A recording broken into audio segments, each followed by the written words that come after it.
back, 7:23 on your Wednesday. New Orleans city leaders will make another attempt to secure emergency funds from the state to pay their workers for the rest of the year. Several city leaders preparing to meet in Baton Rouge today with state officials to see whether a different oversight plan could be negotiated. Joining us now to discuss this morning is Fox 8 political analyst Mike Sherman. Always good to have you with us, Mike. Talk about what's going to be different this time, because Mayor-elect Helena Moreno already said, no, never mind. We don't like your rules as far as helping us with the $125 million borrow or loan, I should say. What could be different this time?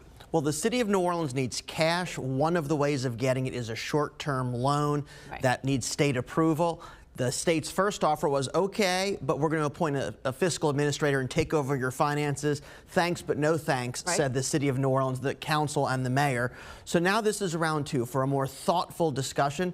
So this is the city putting checks on itself, seeing if it's far enough.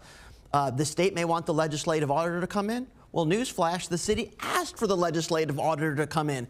That could be an area for compromise where we could see some additional review of how the city spends this emergency cash and some belt tightening in action. You know, this was a conversation that was going on during the mayoral campaign where the candidates were attacking each other on this conversation as to who's keeping tabs on how the city is spending taxpayer dollars. What do you think is going to happen to the makeup of the council moving forward and with the mayor-elect? It's not like we have a mayor-elect that wasn't a council member before. They knew that this could happen. Well, this is the one interesting thing about the transition.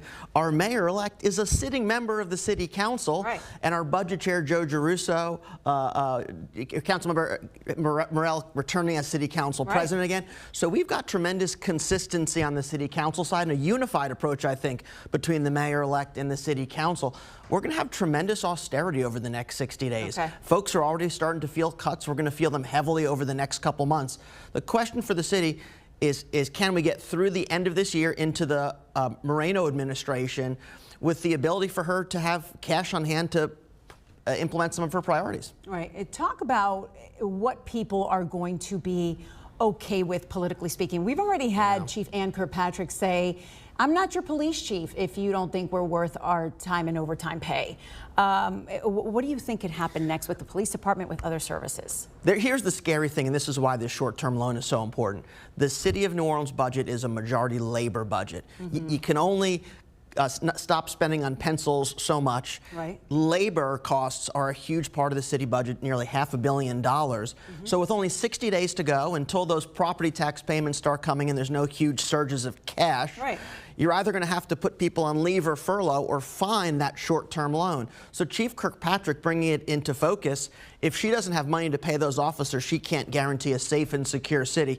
This is why that short-term loan is so critical, that short-term bond is so critical to get through this period of time, making up over $100 million, even $150 million over the course of a year. No problem. Difficult, but no problem. Making it up over 60 days, that's a big problem. Big problem. All right, we'll see what the state and the city talk about today. I'm optimistic. Are you? I'm optimistic because I think there's only one way to resolve this thing. The city tightening its belt, it's doing that, and then city and state officials coming together. And you know what? Some additional legislative auditor oversight, probably a good thing according to the city council, and that's probably an area for compromise. All right, we'll see what happens. Mike Sherman, thank you, as always. All right, let's talk about the Pelicans.